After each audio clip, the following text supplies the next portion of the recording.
Tapi dokter rehab medis bilang, mungkin ibu nggak bisa jalan lagi.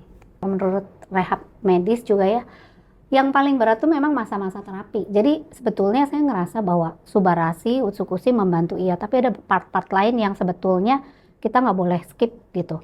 Perawat waktu itu kan saya sewa perawat juga ya. Di rumah ya Ci ya, buat bantu-bantu di rumah home care gitu ya.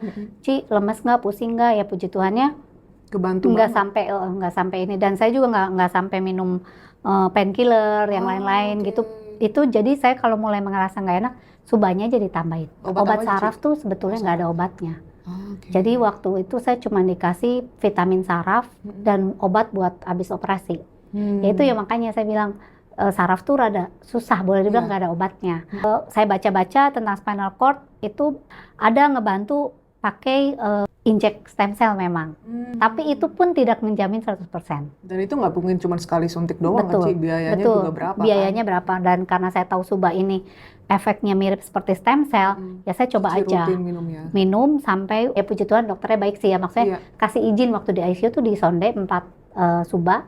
Waktu pulang ke rumah saya minum sampai 8 saset sehari. Buat teman-teman juga yang mungkin ngalamin hal yang sama, entah itu spinal cord, entah itu stroke, itu biasanya kita pasti harus fisioterapi. Betul. Dan itu memang sakit. Akupuntur gitu ada nggak? Akupuntur iya.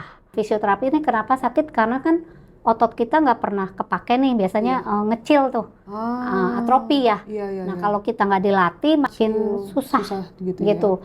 Jadi waktu itu kan juga saya lumpuhnya dari dada ke bawah, tangan nih kan nggak bisa buka ya, gitu. Nah jadi itu tuh nutup gini tuh? Iya gini, tangannya kayak orang stroke lah, gitu. Nah itu tuh kalau terapi misalnya diginiin, digoyangin satu-satu, nah itu tuh memang sakit. Makanya kalau kita mau sembuh, mau sehat lagi, nggak boleh skip prosesnya.